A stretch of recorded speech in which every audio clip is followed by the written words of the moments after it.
আগামীর বাংলাদেশে মানুষকে ধর্মের ভিত্তিতে নয় যোগ্যতার মাধ্যমে মূল্যায়ন করা হবে বলে জানিয়েছেন বিএনপি চেয়ারম্যান তারেক রহমান। তিনি বলেন, ৭১ সালে যেমন সবাই ঐক্যবদ্ধভাবে দেশ স্বাধীন করেছে, তেমনি এখনও ধর্ম বর্ণ নির্বিশেষে সবাই মিলে দেশ গড়ে তুলতে হবে। উন্নয়ন ও অগ্রগতির জন্য ধানের শীষে ভোট চান তিনি। ঠাকুরগাঁওয়ে নির্বাচনী জনসভায় এসব কথা বলেন বিএনপি চেয়ারম্যান। আকাশ আলমগীরের ক্যামেরায় হাসান মাহমুদের রিপোর্ট।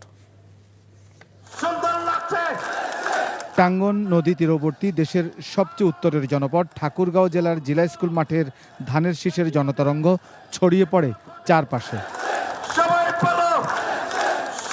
বিএনপি চেয়ারম্যান তারেক রহমানের উপস্থিতিতে উচ্ছ্বাসে আছড়ে পড়ে জনসমুদ্রের ঢেউ।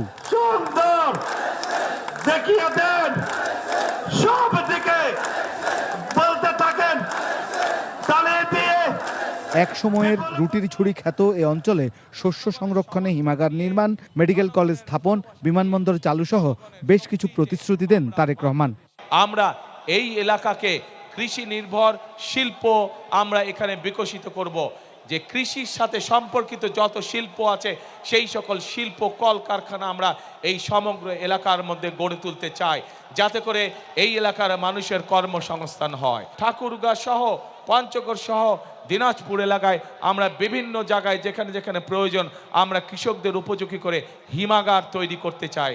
এই এলাকার মানুষ যাতে আরও ভালো চিকিৎসা পায়, সেই জন্য মেডিকেল কলেজের যে দাবিটি আছে ইনশাল্লাহ সেটিও আমরা বাস্তবায়ন করব।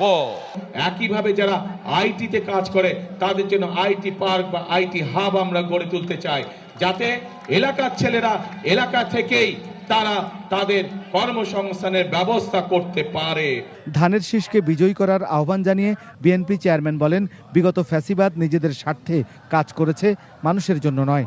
তিনি বলেন, মুক্তিযুদ্ধের মতো ঐক্যবদ্ধ হয়ে দেশকে এগিয়ে নিয়ে যেতে হবে।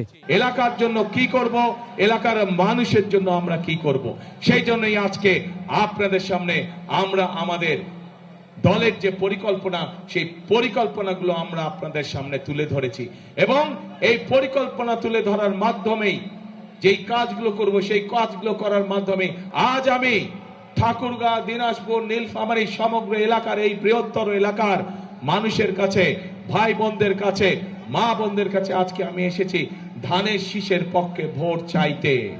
আপনারা যদি আমাদের হাতকে শক্তিশালী করেন, আপনারা যদি আমাদেরকে সমর্থন দেন, ইনশাআল্লাহ অতীতে যেমন বিএনপি সকল সময় আপনাদের পাশে ছিল, এলাকার উন্নয়নের জন্য কাজ করেছে, মানুষের দুঃখ ঘুচানোর জন্য কাজ করছে, ইনশাআল্লাহ ভবিষ্যতেও আমরা একইভাবে আপনাদের পাশে থাকব।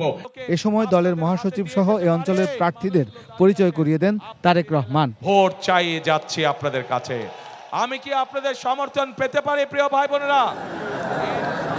দেশের উত্তর জনপদের এই ঠাকুরগাঁও অঞ্চলের চেয়ারম্যান তারেক রহমান আর এই অঞ্চলের মানুষ মনে করেন তার এই আগমন উপলক্ষে ধানের শীষের দোলায় আরো একবার জনতরঙ্গের ঢেউ লাগলো এবং তারা মনে করছেন ত্রয়োদশ জাতীয় সংসদ নির্বাচনে সবচেয়ে বেশি আসন তারা উপহার দিতে পারবেন এই জনপদ থেকে।